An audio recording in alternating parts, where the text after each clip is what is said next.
John Rosso, you EB Moss.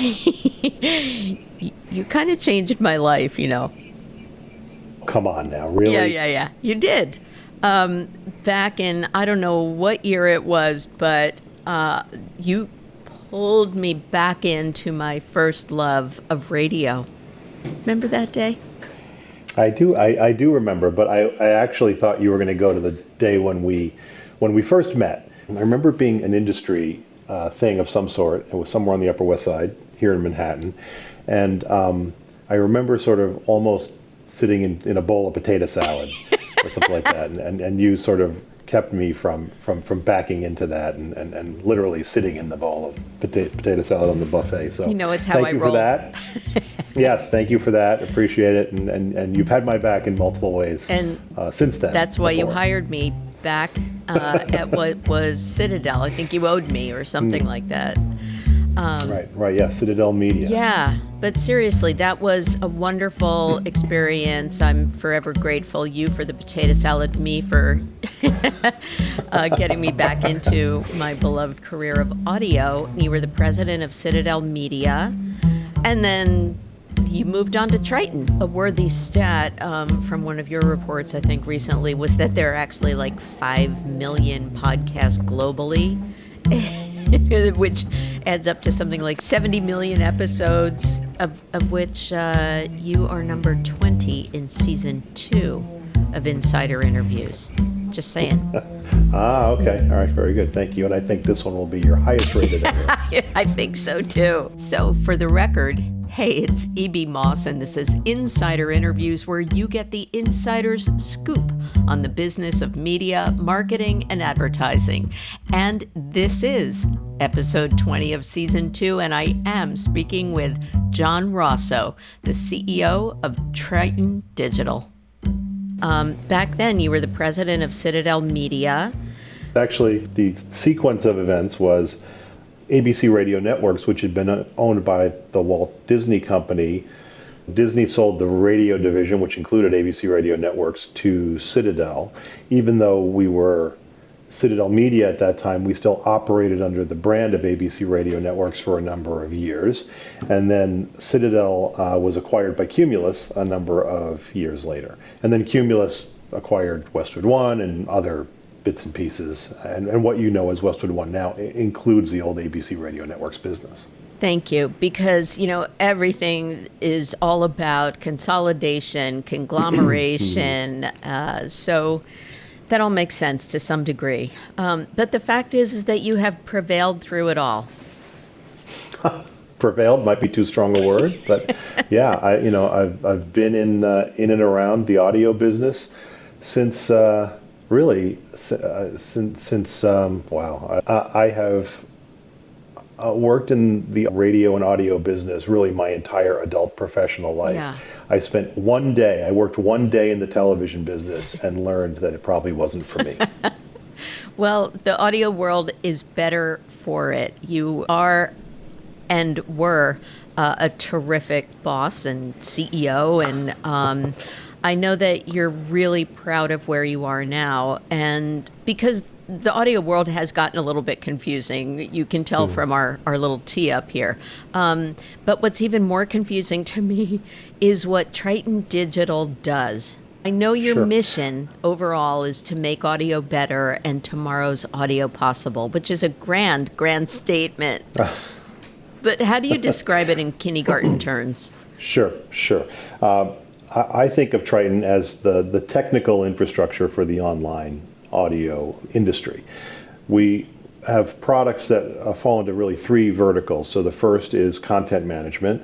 Think about podcast hosting and publishing, distribution, the live streaming of broadcast radio online, music services, that sort of thing. So that's our content distribution or content management vertical. The second one is advertising technology, so a publisher side ad server for both streaming and podcasting, and a programmatic marketplace that allows our publishers access to demand coming from about 40 of the DSPs in the industry. And then the third vertical is audience measurement, so the measurement of streaming, which is the thing, interestingly, that Triton is really most broadly known for, I guess, because we've been putting out these streaming rankers every month for, probably 13 or 14 years at this point. Mm-hmm. And more recently, we've gotten into the measurement of the podcast industry with not just our podcast rankers, which are country specific, but also a really novel and unique approach to doing audience attribution for podcasting.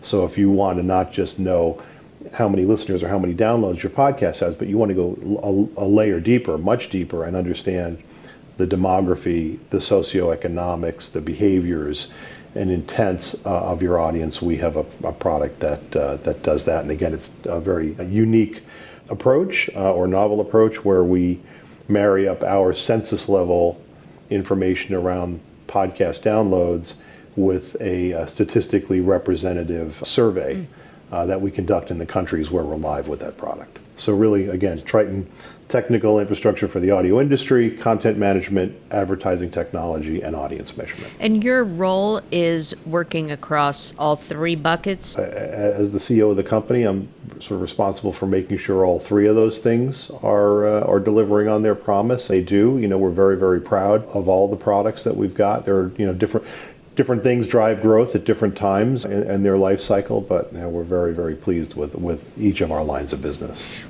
Well, there have been quite a few evolutions, and through it all, I really think that Triton has had its finger on the pulse. The evidence being what you just described in terms of your enhanced research and reporting in an area that's burgeoning, podcasting. But let's go back to some of the early days, because one of the things that you did was you kind of pioneered digital ad insertion, being able to insert ads in streamed content, and then also programmatic audio advertising in 2013. Those were real game changers. Can you talk about the sort of genesis of those and what's happening today? So, think back to the early days of streaming media on the internet. I might give away my age when I start talking about some of these things, but I literally remember, driving around in Seattle listening to a Chicago Bulls game on a laptop, back before the Earth's surface cooled, and just being, mesmerized by the fact that I could do that. And then some short number of years thereafter, when broadcast radio started streaming online quite aggressively, one of the big problems was you couldn't stream the audio commercials. And the history of that goes back to the AFTRA contract, the talent contract, and what rights the agencies had to repurpose those voiceovers on the internet, and it was just easier to not put those ads online. So you would listen to your streaming radio station, and it would be a rock station, and then the commercial break would come along, and you'd hear four minutes of classical music. Presumably royalty-free classical music, because the composer's been dead 400 years, right? And that was not only a bad user experience, but it was just a really missed commercial opportunity. So Triton was, I will claim to be the company, actually, it was Ando Media, which is a company that Triton had invested in and eventually acquired, that really invented the insertion, the dynamic insertion of audio commercials in those streams. I actually believe that they invented server-side ad insertion broadly, not just for audio, but for anything. And nobody's challenged that yet. Maybe somebody will, but nobody's challenged that yet. So I will make the claim that we invented that server-side dynamic ad insertion. Okay. But that unlocked a lot of value for radio in their streams, because suddenly there was a whole new commercial payload that was discovered. And the challenge at that time was that no one knew how to sell it. And there wasn't enough scale to sell it locally, so really the only play was a national play. But eventually, that business gained traction. And today, that streaming audio inventory is a huge contributor to revenue for our broadcast customers. A typical radio station in the United States has somewhere between 10 and 20% of its listening happening online. So that inventory is incredibly important, and in a lot of cases, It's sold differently and now sold typically at a higher price point than the broadcast inventory. And so we've mentioned in this, few sentences, we've mentioned podcasting, we've mentioned Yeah. digital radio, if you will, broadcast radio, but really Triton is audio platform agnostic. Yes? That's right. We have broadcast, radio companies that are publishers. We have a lot of podcast companies that are publishers on our network. We have, quite a number of mobile gaming companies that have audio ad units in them as part of their monetization strategy. We've got, retail media operations that we used to call it, in-store or store casting, think, Right. speakers on top of gas pumps or in the ceilings of convenience stores. So we've got a whole broad range of audio publishers under the tent here at Triton. And that's not just in the United States, but really around the world. We're doing business today with almost 2,000 clients in 88 countries. Amazing. So we're working in a lot of places. Do you get to travel? I get to, but I don't so much. As I used to a lot more. Pandemic times I think reset things for all of us, and we got used to things happening more like this. Yes. Virtual connection. And I think this is true of just about all B2B companies. We don't travel to see our customers in their offices the way we used to, mainly because they don't want to see us there. And they're probably not even going to their offices anymore, and they don't want you coming, and sitting at their kitchen table. So there's less travel to a customer's or a client's place of business. But what that has done is it's shifted the attention really to the conference business, right? And all of those conferences now are that much more important because that really is the only face-to-face opportunity that we get to be with our clients and our prospects. So really just makes all of those opportunities all the more important. It's true. And the last time I saw you, although we live near each other in New York City, was I had to go to Los Angeles to Podcast Movement Evolutions to see you. But you were also recently at the NAB, and one of the things that was a hot topic there was the monetization of digital audio on the local level. So let's take it down from the international to the local level, and then I want to move into what's happening with podcasting. Sure. How is Triton helping monetization in that level, and what are some of the trends you're seeing? So let me call back for a moment to what I said a few minutes ago about how when the streaming audio industry emerged, it really was a national only medium. And that's because there wasn't enough scale for anybody to effectively monetize it locally. And that's really changed now. I mean, there is enough scale. And when you look at the concentration of audiences to streaming audio and how a lot of that comes from the radio companies, there's certainly enough scale and opportunity there for them to sell that locally now. These companies have different strategies for how they sell it and how they might package it with their broadcast properties or sell it separately. But it is really one of the main drivers of revenue growth in the radio industry, certainly. The digital part is the part that's driving the growth. And it's also a key contributor to the overall growth of audio as a medium. So real opportunities locally. And what we're seeing is, the programmatic business, which has sort of been a really important sort of a secondary and indirect source of revenue, now is actually moving into a primary position frequently as we see clients doing programmatic guaranteed deals, with local advertisers, and it's sort of a new way of executing the campaign. There's still a buyer, there's still a seller, there are still humans, involved in conducting the transaction, but then ultimately they may actually execute the campaign through a programmatic channel using PG. So really interesting to see the evolution of the business. And we've got a pretty broad view of the inventory in the space because so much of it runs through Triton's infrastructure. We're actually seeing real scarcity, at least in the streaming side of the business, which is sort of interesting. And as you would expect, that's causing rates to be bid up, right? So the value of that inventory has gone up pretty significantly over the last couple of years. And by the way, one of the things, just to follow up on that. Are we still seeing that friction, do you think, on that more local or regional level of media buyers not understanding how to buy local or digital audio? The purchase of audio in the programmatic channel is a widespread behavior at this point. There is not a major DSP that does not support audio at this point and really embrace it as well. So I don't think there are any barriers to buying digital audio. I think the broadcast side of the business, putting my radio guy hat back on for a minute, I think that there are some interesting transitions happening in the broadcast side of the business as the radio buying groups within the agencies are starting to dissolve in one way or another, and that money goes back into a broader pool. Now broadcast radio is finding new ways to transact with that new generation of buyers, and one of those ways is a project that we've been working on at Triton, which is connecting the broadcast radio, like linear broadcast over-the-air radio spots, into that programmatic ecosystem. We had announced last year a partnership with Basis, a DSP, to bring programmatic guaranteed audio, broadcast audio, to their platform.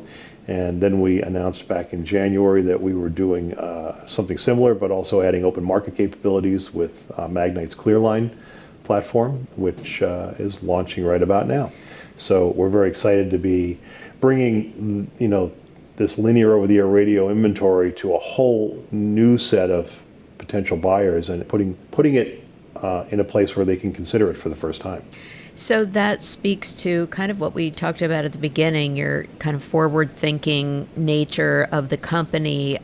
There were a couple of other acquisitions that were made recently, because as we look at all of this content that's available, there are concerns about brand safety and the whole issue of wanting to be in context and proper content. So your parent company, iHeartMedia, had done some work with a company called Sounder to kind of solve for that last year. And then Triton went ahead and bought Sounder.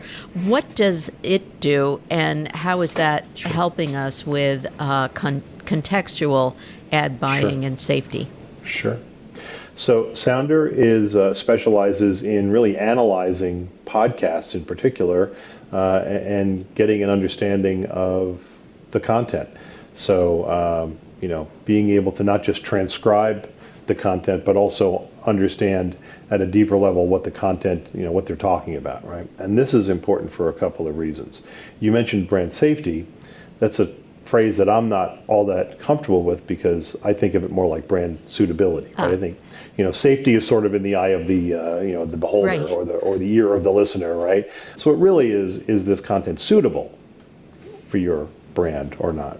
And there's a whole taxonomy that the IAB has released around different categories, and that's a standard thing, and we support that. But really, ultimately, more importantly, and the larger opportunity is around contextual targeting. And when we spoke a couple of weeks ago, I had mentioned if I want my ad campaign to run adjacent to New York Knicks, content, historically I would have to buy, New York Knicks podcasts or basketball podcasts or sports podcasts, right? Depending on how big a net I had to cast in order to scale my campaign.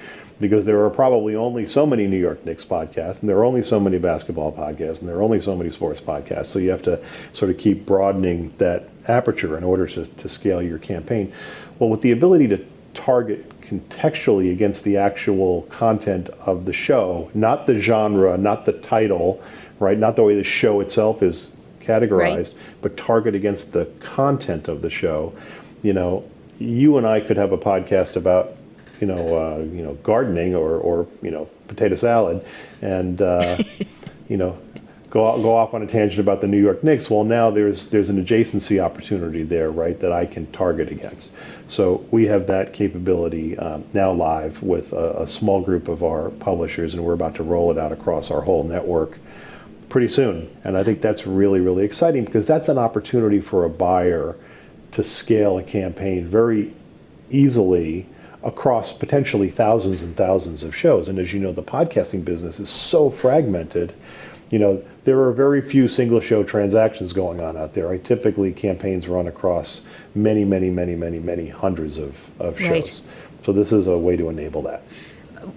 Well, a worthy stat from one of your reports, I think, recently was that there are actually like 5 million podcasts globally, which adds up to something like 70 million episodes, of which you are number 20 in season 2 of Insider Interviews.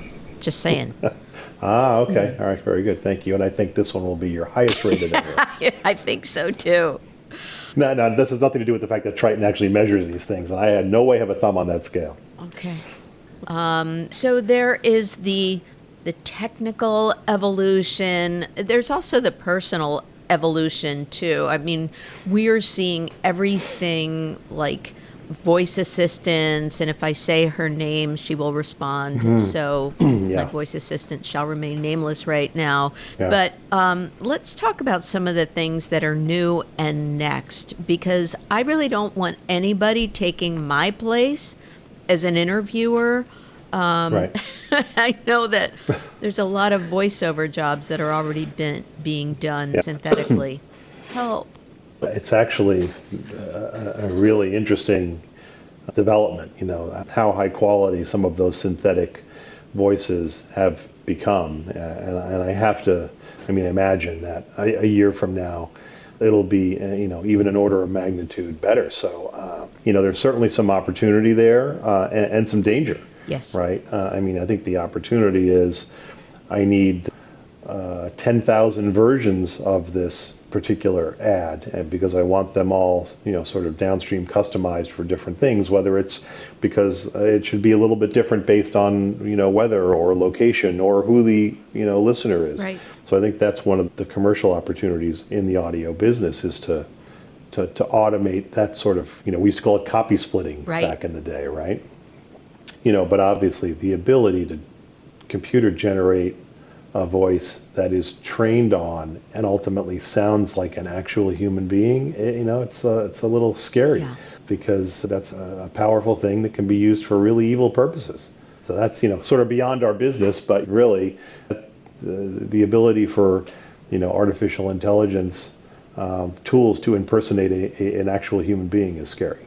Although you're in 88 countries, and I know you pride yourself on being a very inclusive company, so in a way, this is also kind of breaking down barriers to communication, if you think of it that way too. So it's interesting. We released a training video not too long ago. It was hosted by one of our folks, Nathan Venezia, who's based in Paris, and he's a native French speaker who also speaks English, and he did a training video that I heard, and it was in Spanish. Okay. And it was essentially translated using AI tools, and actually the quality was remarkably good, and it sounded just like him. Wow. So I guess that's one of the pluses. Maybe someday we get to that sort of, universal translator idea, and suddenly communication is enabled, right? Right. But again, the other side of that coin is, you can make synthetic Nathan say whatever you want him to say. Right. Well, I have said some interesting things when I was in Paris because I don't speak French, and I continually annoyed people by asking for the war instead of the station. That's right. Yes. Very close. Okay. But that's why, God made Google Translate now, and you can just speak into it. And another one of those little areas, YouTube, is also breaking down some barriers, this time between podcasting and where we listen to or discover things. Plus, I know that YouTube also just got categorized as CTV. So now it's all things to all people. What do you think about it as a podcasting medium? That's very interesting. So YouTube is certainly an important way in which some people are consuming, discovering and consuming podcast content, or the content we think of as podcasts. When I consume podcasts, and I use the word consume in that sentence very specifically because, when I consume a podcast, I listen to a podcast, right? Usually it is in this position with these things, in my ears, and I'm doing something else, sitting in a taxi or on the subway or walking down the street, whatever. So for me, it's the medium that I consume while I'm doing something else, typically, right? Even though it may be one of the thing I'm doing while I'm multitasking in some way, it also is remarkably direct and intimate. Because it's sort of piped directly into your head, and again, putting my radio guy hat back on, that was always sort of one of the things about radio as an advertising medium that was so compelling. We used to call it theater of the mind, Yes. right? Which was the ability with really good copy to paint a mental picture that was far more vivid and powerful than any real picture could be, right? And I think podcasting still, has that DNA. And listening to a podcast is a very personal experience, and again, it's sort of wired directly to your brain. I'm not so sure that when you watch a YouTube video, either on a screen this big on your phone, or even kind of leaned back and seeing it on a laptop or something, has the same kind of connection. In fact, I'm sure it doesn't. Right. It's a different experience, and to your point, it's now thought of a little bit more like CTV and not audio advertising. So potentially scratches a different advertiser itch than the podcasting audio does. I think there's a place for both, for sure. As a measurement company, one of the things we're struggling with a little bit is trying to match up those things. So if you have, EB's audio podcast, and then you have a video version of that that's sort of a one-for-one match. Okay, I think that's the same content, just one's video, one is only audio. But what if you create a podcast and then you excerpt 10 minutes of it in video? Is that the same thing? Probably not.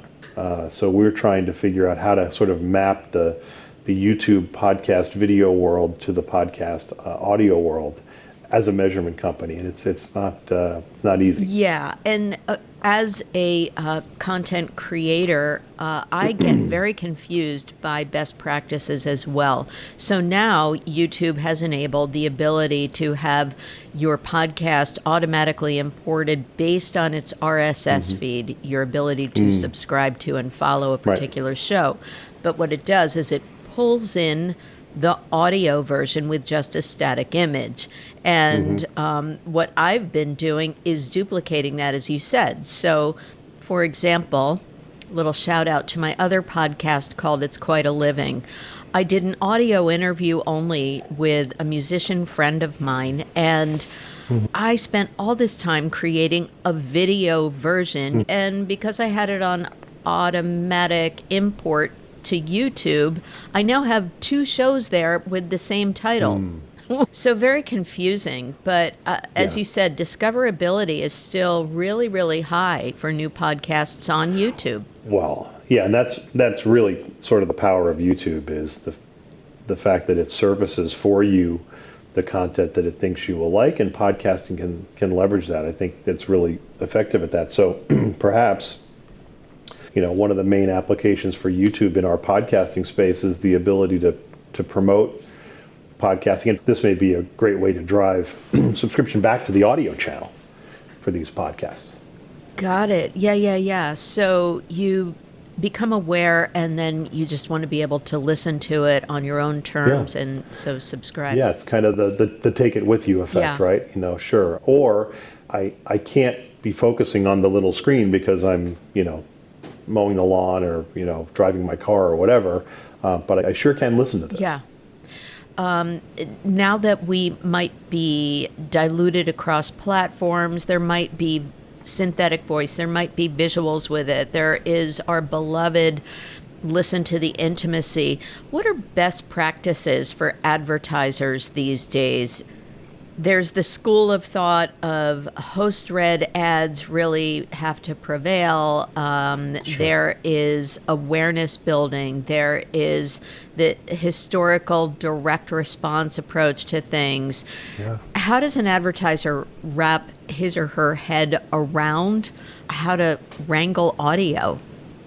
Yeah, I think it's all of those things. I don't know that the medium has to be, pigeonholed into any one area. Certainly the host-read format in podcasting is very effective, right? But the endorsement ad in audio has existed for a really long time, long before podcasting as a medium, right? Yeah. There were people doing live reads on the radio because we knew that had sort of a special ability to drive behaviors and affect outcomes, right? So that certainly is true in the podcasting world, but there is a place for the dynamically inserted ad, and you might be dynamically inserting that host-read ad, by the way. And there's certainly a place for the programmatic business, which, would I think struggle more trying to support the endorsement model, but certainly supports the other ad types that flow through. And I think there's a place for all of those. And again,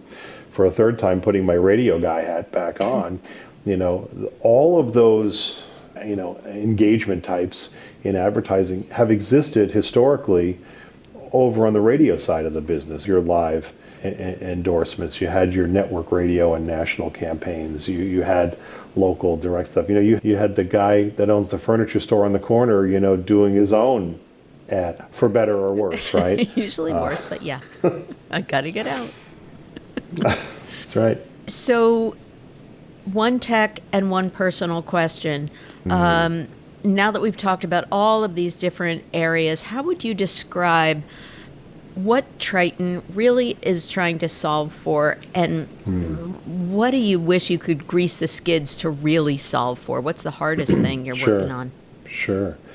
I will say the most interesting and probably also the hardest thing we're working on is trying to bring that linear broadcast inventory into the digital buying ecosystem to allow a buyer to scale a campaign across all audio types, right? Streaming, podcasting, and now linear over the air.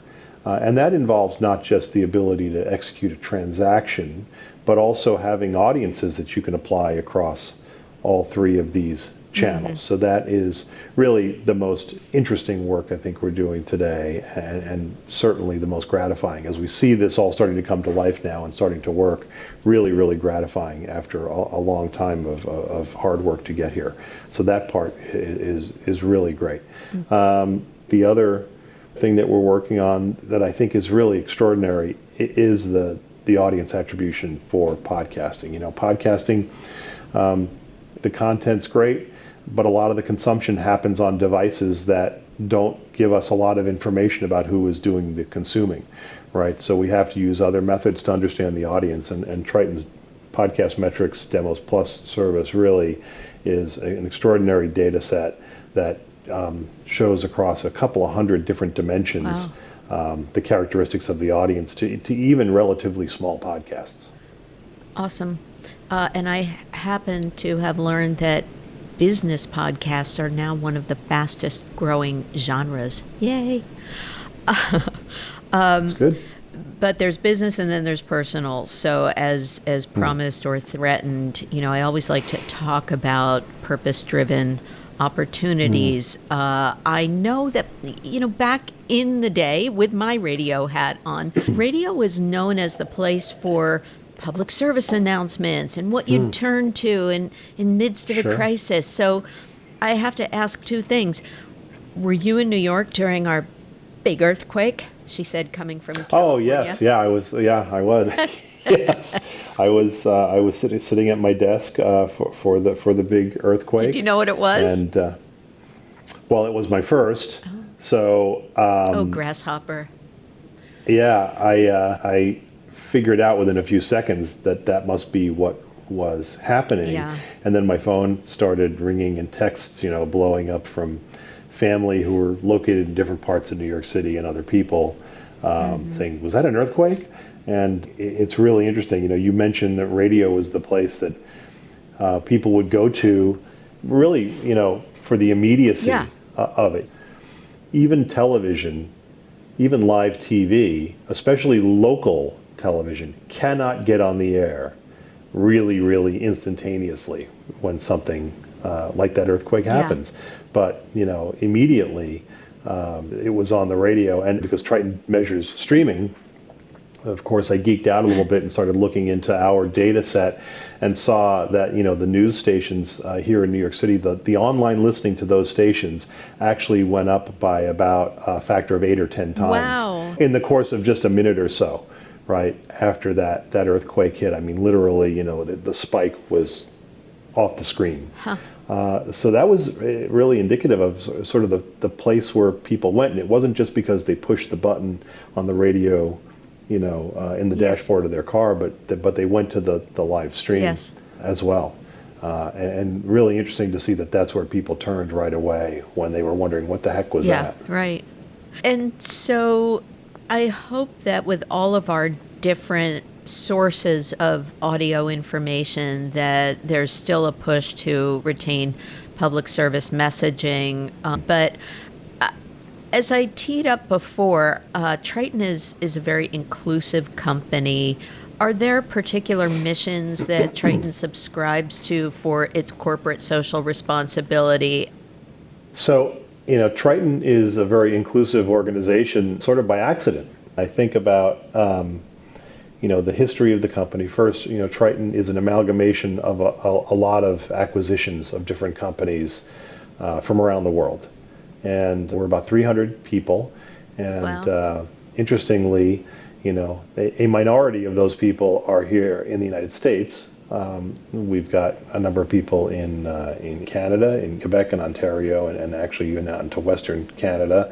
And people spread really throughout the world. In Europe, with concentrations in the UK and France and Spain and Italy, Serbia now. In South Africa, we have an office in Pretoria. We've got a bunch of folks in Melbourne. We've got people in Singapore and Kuala Lumpur. I mean, we really are a very international company that probably speaks 60 or 70 languages, here at Triton, which is really, really remarkable. Hence a use case for that synthetic voice again, too. Maybe. But the diversity of our team here at Triton, didn't start because we had a particular target. It just kind of happened. Mm-hmm. And I am really, really proud of that diversity and proud of our leaders from all backgrounds. Yes. And what about you personally, John? Oh, I don't get out much. So I spend most of my time, thinking about my family, who are awesome but crazy. The rest of it's sort of thinking about what's happening here at Triton. I am very, pleased to be involved in sort of spare time with, industry-related causes. Supporting the RAB is one of the. I've been involved with that organization for a really long time, and I think that's a place where, a lot of the industry problems get addressed and solved, and so that is really gratifying. Well, it's been gratifying speaking with you, and I know you to be an altruistic and empathetic kind of leader, so I'll call that your cause. And All right. I really appreciate your time and the tonnage of information that you shared. It was great speaking with you, John Rosso. Really, really, really a pleasure. So nice to see you, virtually. Yes. Again, I know we're neighbors, but we really only ever get in the same room when we're out of town. It's true. All right, nice we're going to fix that. All right. All right, my friend, take care. Well, I hope you got some good insider scoop from this episode of Insider Interviews with me, E.B. Moss. If you enjoyed this content, please feel free to buy me a coffee at buymeacoffee.com/mossappeal. And I hope you'll follow Insider Interviews on social media and let me know if you have a question or a suggestion for a next stellar guest in media, marketing, and advertising. Speaking of stellar, my theme music was composed and performed by the incomparable Grammy-winning John Clayton. If I can help you with your company's podcast, please find me at mossappeal.com. Thanks again for listening.